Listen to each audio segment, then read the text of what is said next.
দেশের অন্যতম ধর্মীয় মন্দির হলো তিরুপতি মন্দির। আর এই মন্দির নিয়ে বিগত কয়েক মাস ধরে নানা বিতর্ক দানা বেঁধেছে।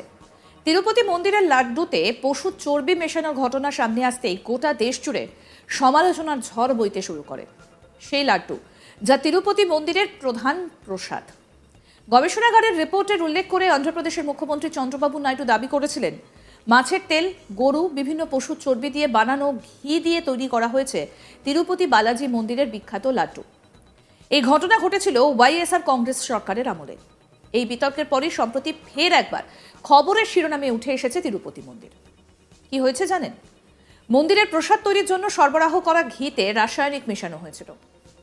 তিরুমালা মন্দিরের লাড্ডুতে ব্যবহার করা ভেজাল ঘি কেলেঙ্কারিতে নয়া তথ্য উঠে এসেছে। তারপর থেকেই ফের বিতর্ক দানা বেঁধেছে। জানা গিয়েছে, অপূর্ব চাভাদা নামে রাসায়নিক প্রকৌশল বিভাগে স্নাতক এক যুবক স্পেশাল ইনভেস্টিগেশন টিমের জেরার সময় স্বীকার করেন যে প্রসাদ তৈরির জন্য সরবরাহ করা ঘিতে রাসায়নিক মেশানো হয়েছিল। তাদের জিজ্ঞাসাবাদ করে উঠে আসে এই চাঞ্চল্যকর তথ্য। লাড্ডু তৈরির রাসায়নিক কোথা থেকে আনা হয়েছিল, ভেজাল প্রক্রিয়ায় জড়িত সমস্ত কিছু জানার চেষ্টা চালাচ্ছে তদন্তকারী দল। পুলিশ অভিযুক্ত অপূর্ব চাভাদা, বিপিন জৈন সহ মোট 4 জনকে নিজেদের হেফাজতে নিয়েছে।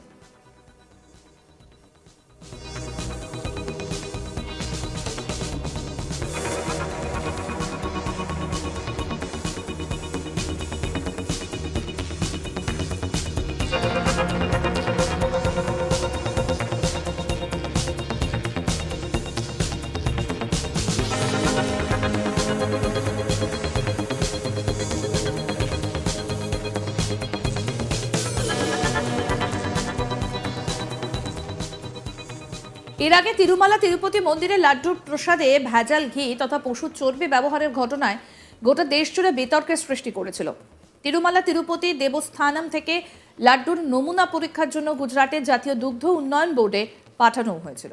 গত বছর জগনমোহন রেড্ডির সরকার তিরুপতি মন্দিরে ঘি তৈরিতে ব্যবহৃত ঘি ব্যবহার বন্ধ করে দেবার নির্দেশ দেয়। কর্ণাটক মিল্ক ফেডারেশনের সঙ্গে দীর্ঘ 15 বছরের চুক্তিতে ইতি টানা হয়। আসলে কর্ণাটক মিল্ক ফেডারেশনের দাবি ছিল দুধের দাম বেড়েছে, তাই কম দামে ঘি বিক্রি করতে তারা পারছে না। কর্ণাটক মন্ত্রিসভা ওই দুধে প্রতি লিটারে 3 টাকা করে বাড়ানোর সিদ্ধান্ত নিয়েছিল। এরপর কর্ণাটক মিল্ক অ্যাসোসিয়েশনের প্রেসিডেন্ট কে ভীমা নায়ক বলেছিলেন, তিরুপতির লাড্ডুর স্বাদ এবং মান আর আগের মতো থাকবে না। বাজারের সেরা ঘি একাধিক গুণগত পরীক্ষার পর এই ঘি বাজারে ছাড়া হয়। আমার মনে হচ্ছে তিরুপতি মন্দিরের লাড্ডুর মান পড়ে যাবে। এরপরই রাজনৈতিক দোষারোপের পালা শুরু হয়ে যায়। বিজেপি অভিযোগ তোলে, কর্ণাটকের সিদ্দারামাইয়ার সরকার তিরুপতি মন্দির নিয়ে রাজনীতি করছে। আরও অভিযোগ ছিল, তিরুপতির লাড্ডু তৈরির জন্য ঘিয়ের ব্র্যান্ড বদলের জন্য চাপ দেওয়া হয় ওয়াইএসআর কংগ্রেসকে।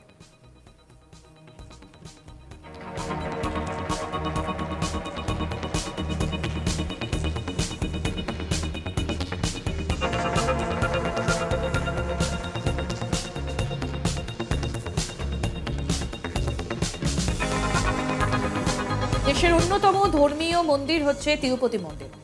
আর এই মন্দির নিয়ে বিগত কয়েক মাস ধরে নানা বিতর্ক দানা বেঁধেছে।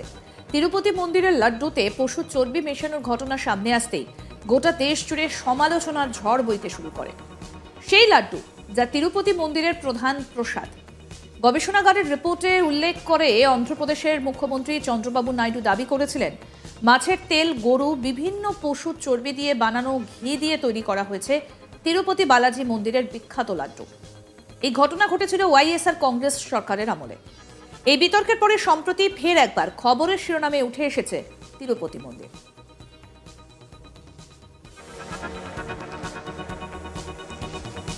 কিন্তু কি ঘটেছে? মন্দিরের প্রসাদ তৈরির জন্য সরবরাহ করা ঘিতে রাসায়নিক মেশানো হয়েছিল।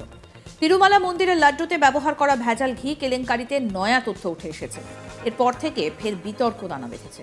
জানা গিয়েছে, অপূর্ব চাভাদা নামে রাসায়নিক প্রকৌশল বিভাগে স্নাতক এক যুবক স্পেশাল ইনভেস্টিগেশন টিমের জেরার সময় স্বীকার করেন যে প্রসাদ তৈরির জন্য সরবরাহ করা ঘিতে রাসায়নিক মেশানো হয়েছিল।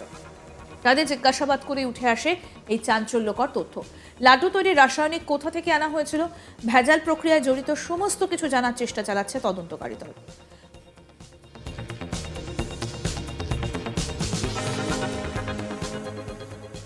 আরও আপডেট পেতে দেখতে থাকুন আজ তাক বাংলা। সাবস্ক্রাইব করুন, নোটিফিকেশন পেতে বেল বাটন অপশন প্রেস করুন, হোয়াটসঅ্যাপে ফলো করুন আজ তাক বাংলা। ভিডিওটা লাইক করুন, শেয়ার করুন, কমেন্ট করুন।